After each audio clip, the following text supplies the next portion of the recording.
Бүгін Тараз қаласында журналист, қоғам қайраткері Мейрамбек Төлепбергеннің өмірі мен шығармашылығына арналған республикалық ғылыми танымдық конференция өтті. Ел үшін еңбек еткен ерді еске алып, қарымды қаламгер мұрасын насихаттауға арналған жиын жайлы келесі сюжетте.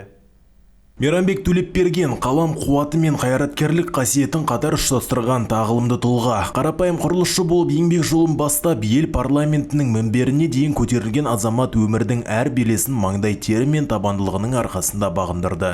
Конференция барысында мәртебелі меймандар Астанадан арнайы жолданған Қазақстан Республикасы парламенті мәжілісінің төрағасы Ерлан Қошановтың хатын Мейрамбек Мылтықбайұлының жарына табыстады. Қазақ журналистикасының өркендеуіне сүбелі үлес қосқан қарымды қаламгер ғұмыр бойы қоғамдағы өзекті мәселелерді батыл көтеріп, ұлттық руханият пен құндылықтарды насихаттауға айрықша еңбек сіңірді. Ол түрлі мерзімді басылымдарда жемісті қызмет атқарып, Жамбыл телеарнасы ұжымын басқарды. Сондай-ақ облыс әкімінің орынбасары қызметінде абыроймен атқарып, ел сеніміне ие болды. Жоғарыда атқарған қоғамдық қызметтерінен бөлек 2009 жылдың 29 сәуірінде Шерхан университетінде тұсауы кесілген Шерхан тану ғылыми зерттеу орталығының бағыт-бағдарын айқындауда, ұлт жазушысының шығармаларының шырынын насихаттауда, өскелең ұрпаққа өнегесін түсіндіруде өзіндік дара үлесін қалдырған Мейрамбек Төлепбергеннің қызметі біз үшін өте жоғары.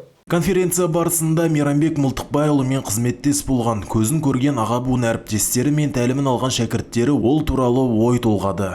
Ол мемлекеттік қызметті мансаптың емес, халыққа қызмет етудің аманаты деп қабылдады.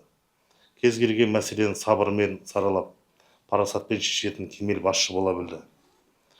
Кейін мәжіліс депутаты ретінде елдік мәселелерді көтеріп, заңнамалық жұмыстарға белсенді араласып, мемлекетіміздің құқықтық негізін нығайтуға өз үлесін қосты. Сондай-ақ конференцияға қатысушылар Шерхан Мұртаз атындағы халықаралық Тараз университетінде Мейрамбек Төлепберген атындағы дәрісхананың ашылу салтанатына куә болды. Мұнда ұлт қайраткерінің қанатты сөздері мен алған марапаттары, құнды құжаттары қойылған. Мейрамбек Мылтықбайұлының ұлттың ұлы тұлғалары, заман мен қоғам, шың мен шындық жайлы толғаған 14 кітабы жарық көрген. Нұрдәулет Мұса, Айдос Қыстаубек, Қордай 24 Ньюс.